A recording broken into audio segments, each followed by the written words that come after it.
Y ya está en esta mesa de trabajo mi querido Víctor Ronquillo. Vic, ¿cómo estás? Bien, pues oye, digamos que ahora sí que con muchos temas sobre muchos la mesa, temas. muchos temas, elementos para reflexionar. Bueno, ¿no? O sea, la verdad de las cosas es que lo que yo sí creo es que indudablemente, en el mejor sentido de la palabra, vivimos una dinámica de una transformación. Eso no hay la menor duda.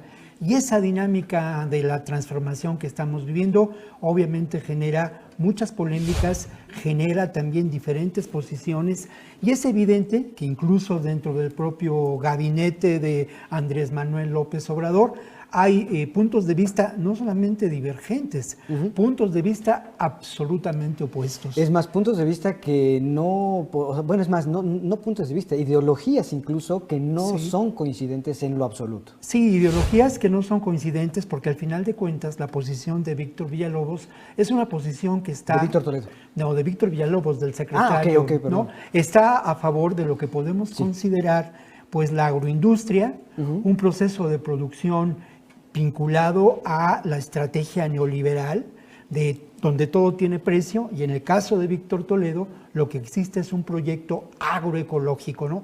Y eso es determinante, son dos visiones del mundo, de la realidad económica, de la realidad social. Y por otra parte, bueno, pues la participación en este diferendo profundo, me parece a mí que sí es profundo. A mí también me parece que es profundo. De Alfonso Romo, pues es muy importante porque al final de cuentas Alfonso Romo desde hace mucho es el enlace del gobierno de López Obrador con el entorno de los empresarios, una figura determinante para acuerdos que aquí hemos comentado, pero que pues al final de cuentas desde una perspectiva empresarial regida por la ganancia, pues busca eso, la ganancia, y con una, me parece a mí, en el caso, a lo mejor me atrevo a decirlo, con una poca sensibilidad a la realidad de las exigencias de, en este momento, de lo que podemos considerar el respeto al medio ambiente, la realidad medioambiental.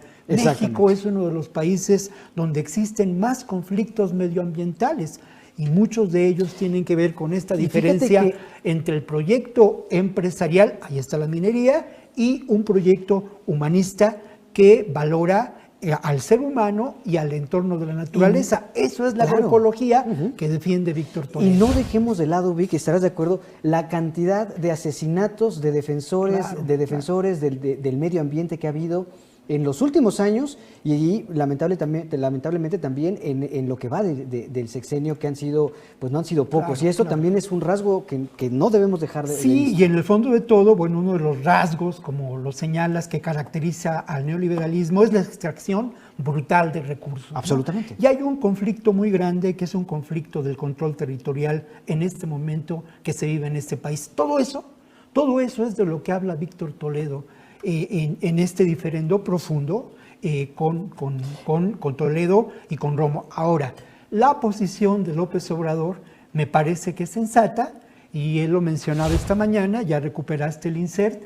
Él mencionaba que en el gabinete de Benito Juárez hubo profundas diferencias, y es cierto, esto es parte, me parece, de una nueva realidad política donde la palabra presidencial no es ley, y en donde, claro, y al final de cuentas, y lo dijo López Obrador, él resuelve y él decide y él afronta las consecuencias. Ahora, obviamente, aquí sí, es lo mismo que pasaba ayer con la coordinadora, ¿no? Creo que hay dos perspectivas y en el fondo es así.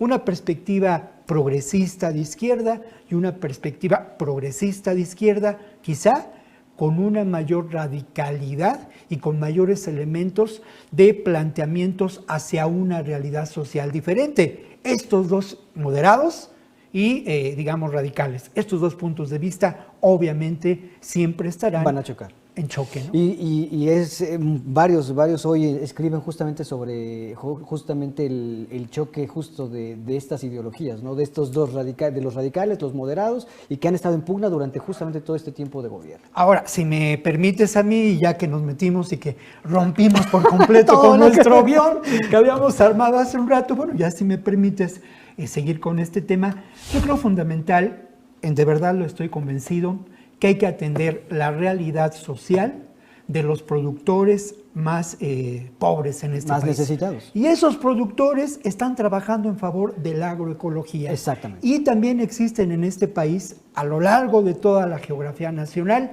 diferentes productores comunitarios. Ese es el futuro, no solamente en México, sino en el mundo. La agroindustria lo que hace es socavar, destruir al medio ambiente y explotar de una manera brutal a los campesinos. Para ponerlo en términos llanos, es llego, exploto, saqueo los recursos naturales y me voy. Básicamente. Sí, y además exploto a las propias personas. Sí, claro. A las propias personas. Porque al final es así. Bueno, precisamente la agroindustria tiene una enorme presencia en Sonora, es uno de los elementos centrales. Y bueno, ¿Y ahí estuvo el presidente? Ahí estuvo el presidente. Yo quisiera recuperar algunos de los inserts de esta mañana para conversar sobre ello. Vamos a escuchar el insert, el primero que recuperamos, de Claudia Pavlovich, en donde habla de cómo ellos han realizado un programa que se llama Anticipa para prevenir el problema de la pandemia. Escuchémoslo. Hemos ido con un programa muy importante, como ustedes saben, el programa Anticipa, que es que vamos buscando a aquellos que pueden tener contagios, para que estén contagiados para que no lleguen a los hospitales ya graves, sino que de manera preventiva vayamos sabiendo quiénes son, y eso nos ha funcionado mucho hasta este momento. No podemos olvidar que el tema de esta gira ha sido el tema de la seguridad, y no podemos olvidar tampoco que uno de los graves problemas que de manera reiterada se ha presentado en términos de la seguridad en este país tiene que ver con el narcomenudeo y el tráfico de drogas sintéticas. Preocupante lo que ocurre con el fentanilo. El secretario de Marina habló sobre este tema y puso de alguna manera los puntos sobre las IES. En aseguramiento de vuelos ilícitos, aquí se han dado 7 casos con resultados positivos, 22 han resultado que no han sido positivos. En total llevan 29 vuelos ilícitos en el estado, y con lo que podemos ver aquí, lo que se ha decomisado, y volvemos a lo mismo, la droga sintética, la metanfetamina y el fentanilo. Bueno, pues ahí está el tema, y obviamente es preocupante también lo que ocurre en términos de homicidios dolosos en Sonora, ¿no? Hay una confrontación precisamente por el territorio, como ocurre en Sonora, donde hay minas de oro y en donde, pues lamentablemente se dice que opera viejos criminales que en algún momento dado siguen prófugos de la justicia, como Caro Quintero Yona. Exactamente, incluso la propia gobernadora dijo, es nuestro talón de Aquiles. Nuestro talón de Aquiles, pero la conferencia de prensa de esta mañana de veras que fue muy rica.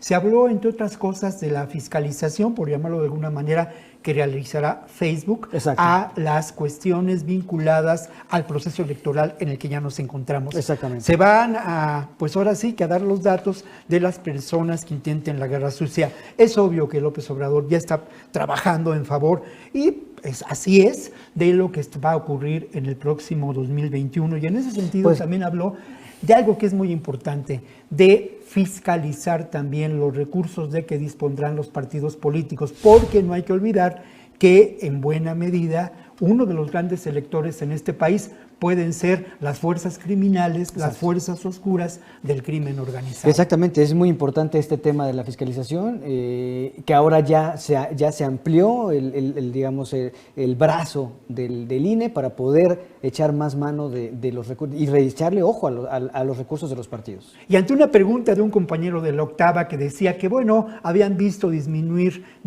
algunos delitos en Sinaloa y en Sonora, el compañero preguntaba si no, bueno, lo dejaba ver, si no había habido quizá un arreglo con el cártel de Sinaloa. Fue exacto, tajante López Obrador y dijo que se cumplirá la ley y que no cometerá el error que se cometió pues muy gravemente por parte del gobierno, sobre todo de Calderón, de aliarse con un cártel y atacar a los otros. No parte de la estrategia fallida de la guerra del narco. Me permites, por último, quiero decir, porque son demasiados temas, mi opinión muy breve sobre el asunto de lo que ocurrió ayer en Oaxaca. ¿No? Mira, creo que ahí hay dos elementos a discusión. Por un lado, la salud, y por otro lado, la economía. Sin duda hay que ir por la salud, sobre todo en estos momentos. Claro. Y hay que establecer políticas públicas. El asunto de la economía no es que uno lo subordine, pero creo yo que estos pequeños changarros, que los negocitos pueden subsistir vendiendo aguas frescas, generando una economía y planteando lo que parecería imposible, pues nuevas formas de desarrollo. A eso, cuando hablaba yo de que vivimos una dinámica de transformación en este país, a eso me refiero. Yo le pido al público que tengamos esa perspectiva y que de pronto miremos en conjunto lo que está pasando y apostemos a eso, a la transformación del país, porque de alguna manera hemos sufrido consecuencias de pobreza, de violencia lamentables, además de salud. Entonces, bueno, pues ahí estamos, mi querido. Pues ahí está, muchísimos temas. Mico Vic, muchísimas gracias. Chao.